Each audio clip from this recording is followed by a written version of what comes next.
तो hello guys, आज की इस वीडियो में हम political science BA fourth semester का एक बहुत ही इम्पॉर्टेंट चैप्टर देखेंगे जो है सिसरो के बारे में। और सबसे पहले हम सिसरो के जन्म स्थान के बारे में जान लें। इनका जो जन्म है वह इटली में हुआ है और 1106 ईस्वी पूर्व इनका जन्म हुआ था और सन 43 ईसा पूर्व इनका मृत्यु हो गया। तो इनकी जो फिलॉसफी है वो टोटली अरिस्टोटल और प्लेटो के थ्योरी पे बेस है।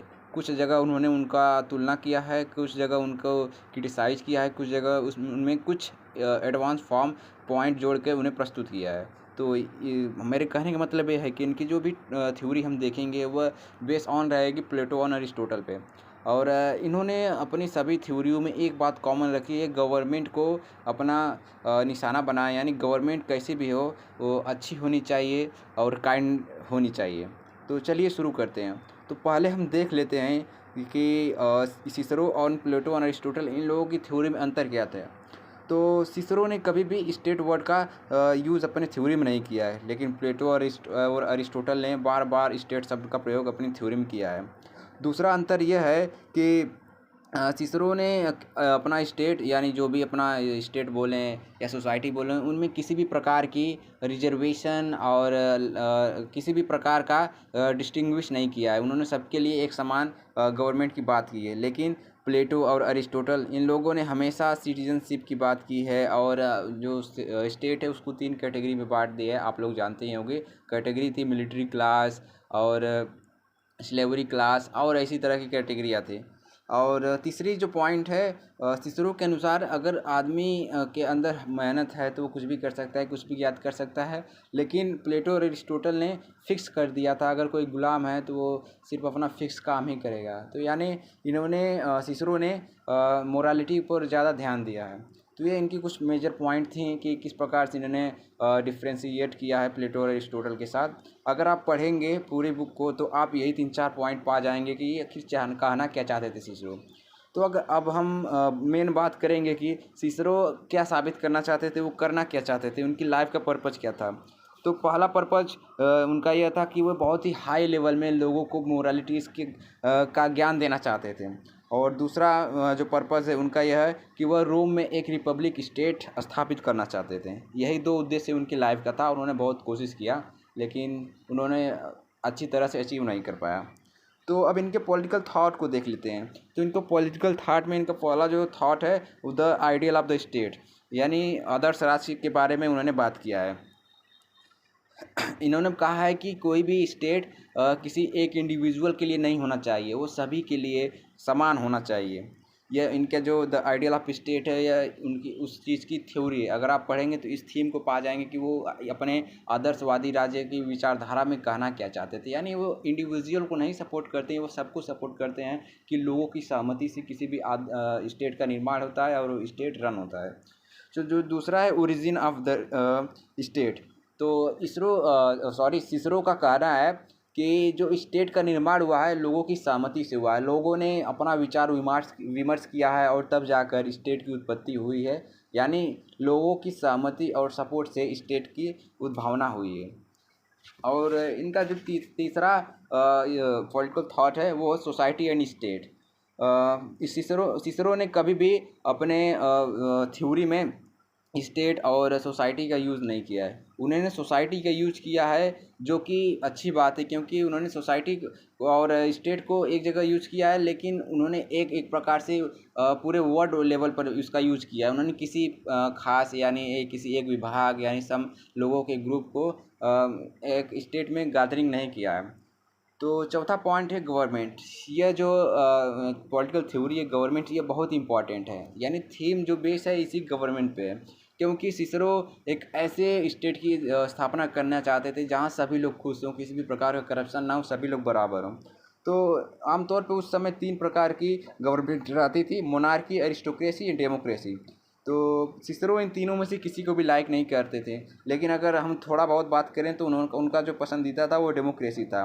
लेकिन उन्होंने एक न्यू थ्योरी दी थी कि वहाँ पर मिक्स्ड कॉन्स्टिट्यूशन होना चाहिए, यानी ये जो तीनों गवर्नमेंट इन तीनों का मिक्सचर मिलाकर एक नया कॉन्स्टिट्यूशन बनाना चाहिए, जहाँ पर सभी लोग समान हों, जहाँ पर ना ही डेमोक्रेसी हो, ना ही अरिस्टोक्रेसी हो, ना ही मोनार्की हो। क्योंकि मोनार्की में किसी एक के पास सत्ता रहती है और वो डिक्टेटरशिप बन सकता है। अरिस्टोक्रेसी में कुछ विशेष लोग सभी लोगों पर कब्जा कर लग सकते हैं, और डेमोक्रेसी में सभी लोग अपना अपना वर्चस्व स्थापित करेंगे। सब लोग सोचेंगे कि यह मेरा भी अधिकार है, और वहाँ पर भीड़ तंत्र हो जाएगी।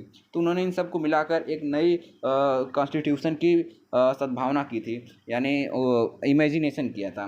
तो इनका जो तीसरा है व्यूज अबाउट जस्टिस, इन्होंने जस्टिस के बारे में बात किया है। इन्होंने इससे ज़्यादा अनइक्वालिटी पे बात किया है कि समाज में किसी भी प्रकार की अनइक्वालिटी नहीं होनी चाहिए, सभी लोग बराबर हैं, सब लोगों को बराबर सभी ज्ञान एंड सभी भी चीज़, सभी सुविधाएं बराबर रूप से मिलनी चाहिए, किसी भी प्रकार का रिजर्वेशन नहीं रहना चाहिए।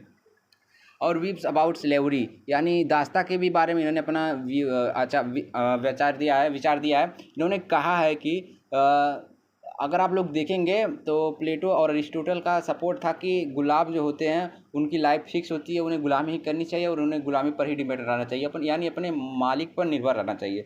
लेकिन सिसरो ने कहा है कि हम उन्हें गुलाम बनाए हैं तो कम से कम उन्हें हम गुलाम की उपाधि से अलग करके उन्हें एक लेबर की उपाधि दे देनी चाहिए, यानी कम से कम हमें उन्हें इज्जत का ज़िंदगी तो देनी चाहिए, यानी कि एक प्रकार से वो लेबर कराएंगे। गुलाम बनाकर हमें हमेशा टॉर्चर करते हैं, अपने हुक्म पालते मनवाते हैं।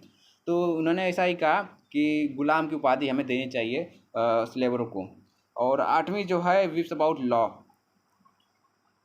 इन्होंने कहा है कि जो हमारी ज़िंदगी वो गॉड गिफ्टेड है, यानी गॉड ने हमें गिफ्ट किया। अगर हम कोई गलत काम कर रहे हैं तो हमें स्टेट को समझाना चाहिए और पनिशमेंट करना चाहिए, अन्यथा हमें स्टेट को हमेशा इनकरेज करना चाहिए कुछ अच्छे काम के लिए। ऐसा नहीं कि स्टेट को एक डर की भावना क्रिएट करनी चाहिए कि पीपल कोई भी आदमी पॉलिटिकल में इंटरफेयर न करे। लेकिन उन्होंने ऐसा ही कहा है कि लोगों को पॉलिटिकल लाइफ में एक्टिव रहना चाहिए और सभी को कुछ ना कुछ करने की सद्भावना रहनी चाहिए। और नौवां यह एक लास्ट पॉलिटिकल थ्योरी है, लेकिन बहुत ही फेमस है। इसी थ्योरी ने उन्हें बहुत ही महान बना दिया और आज हमारी बुक में ये सिसरो नाम की टॉपिक जो है ऐड हुई है। तो यह है views about natural beauty of human being, यानी उनका जो ये थ्योरी है वह प्राकृतिक सुंदरता के बारे में है कि ह्यूमन के लिए प्राकृतिक सुंदरता यानी प्राकृतिकता क्या है। तो उन्होंने कहा है कि अगर आदमी के अंदर मोरालिटी है, आदमी के अंदर अच्छे विचार है, यह डिपेंड नहीं करता है वो किस कास्ट से है, वह सफलता को हासिल कर सकता है। यानी यहाँ पर उन्होंने क्रिटिसाइज किया है कि according to Aristotle and Plato only that people will get the governance who will be the philosopher. But here Cicero told that if any person is there, although he will belong to the slaver class or labor class, if that person have some patience, that person have some unique power for the doing governance, then he can come here and he can start governing. सो ये कहना चाहते हैं कि अगर कोई भी आदमी है जिसके अंदर क्षमता है अच्छी चीज़ को पाने के लिए, सक्सेस पाने के लिए, तो वह पा सकता है। तो इनका जो यह विचार है यह इनको बहुत ही महान बनाता है और आज हम उनको इस विचार के द्वारा ही याद कर सकते हैं। तो अब हम यहाँ पर देखेंगे evaluation of the Cicero's political thought, यानी उनका मूल्यांकन करेंगे कितना सही है कितना गलत। तो जो सिसरो का जो ये पॉलिटिकल थॉट है वो उनका ओरिजिनल नहीं है, यह इनका टोटली कॉपी है स्टोइक्स एंड पोलिबियस पॉलिटिकल थाट के। ये भी एक थाट्स हैं, वो उनका इनके ही आधार पर अपने पॉलिटिकल थाट दिए हैं, उनमें कुछ एडवांस बातें एडवांस समझ जोड़कर उन्हें प्रस्तुत यहाँ पर किया है। यानी ये उनके ओरिजिनल नहीं है, लेकिन फिर भी एक प्रकार से सही है क्योंकि इन्होंने अच्छी तरह से इसको समझाया और अपने कुछ विचार जोड़ के इसे प्रस्तुत किया है। और उनका जो एक पॉलिटिकल थाट है जो हमने लास्ट में बात किया, views about natural equality of human being, यह जो विचार है उस समय के लिए बहुत बड़ी उपाधि थी उनके लिए, क्योंकि आमतौर पे लोग स्लेवरों को सिल्वर की दृष्टि से देखते थे और जो फिलोसफर है उन्हें ज़्यादा इज्जत देते थे। यानी कि जो हमारा समाज था वो कास्ट पर टोटली डिपेंड था, जिस आदमी को जो काम फिक्स था वो ओनली वही काम करता। लेकिन इन्होंने सपोर्ट किया है लोगों की मोरलिटी को कि अगर कोई भी आदमी के पास मोरल एजुकेशन है, मोरल क्षमता ज़्यादा है, तो वह कुछ भी कर सकता है, किसी भी प्रकार की सफलता ज्ञात कर सकता है। तो यह इस प्रकार की विचार जो है सिसरो को बहुत ही महान बनाते हैं। तो आज की वीडियो में हम इनको देखें, अगली वीडियो में हम किसी और टॉपिक को लेंगे। उम्मीद करता हूँ कि आपको यह समझ में आया होगा। तो चलिए अगली वीडियो मिलते हैं, धन्यवाद।